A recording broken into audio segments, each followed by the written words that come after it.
రేపటి రథసప్తమికి ఈరోజు మా ఇంటికి ఒక అతిథి వచ్చారు. ఎవరో తెలియాలంటే వీడియో అక్కడ స్కిప్ చేయకుండా ఎండ్ వరకు చూడండి, మీకే తెలుస్తుంది అతిథి ఎవరో. ఈసారి రథసప్తమికి మా అమ్మగారు నాకు ఒక పెద్ద పని తప్పించారు. అదేంటంటే మా అమ్మమ్మగారు ఎప్పటి నుంచో రథసప్తమికి సూరిబాబు గారు ఫోటో లేదు, తీసుకురావాలన్నారు. ఎన్ని తిరిగినా ఆల్రెడీ లాస్ట్ టైం కాశీకి వెళ్ళారు కదా మా అమ్మగారు, అక్కడ కూడా ఎన్ని చూసినా కూడా ఎక్కడ కూడా దొరకని ఫోటో మన సైడే, మా కోనసీమ సైడే వాడపల్లిలో దొరికిందంట. మొన్న తెచ్చారు మా అమ్మగారు, 2 days అయింది తెచ్చి ఈ రోజుకి. ఫైనల్గా మా సూర్యబాబు గారి ఫోటో ఇది.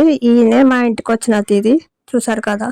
భగవంతుడికైనా గొప్పవారు ఎవరున్నారు ఇంటికి అతిథిగా రావాలంటే. సో రేపు రథసప్తమికి ఈరోజు మా ఇంటికి అతిథిగా తీసుకొచ్చేసింది మా అమ్మ. అండ్ పెద్ద పని తప్పింది అంటే, నేను ఫోటో రాకపోతే ఫోన్లో ఫోటో ఫ్రేమ్ చేయించి దాన్ని ప్రిపేర్ చేసేద్దాం అనుకున్నాను ఈసారి రథసప్తమికి. బట్ నాకు ఆ శ్రమ తగ్గించింది మా అమ్మగారు. సో మా సూర్యభగవానుడికి నమస్కరించుకోండి, ఆయన ఆశీర్వాదాలు అందరూ తీసుకోండి. అండ్ ఈ ఫోటో ఎలా అనిపించిందో కామెంట్ చేయండి. అండ్ అందరికంటే ముందుగా మన సబ్స్క్రైబర్స్ అందరికీ రథసప్తమి శుభాకాంక్షలు.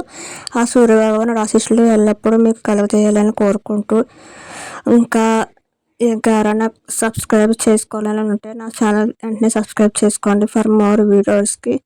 Okay, like and share your friends. Bye bye, see you.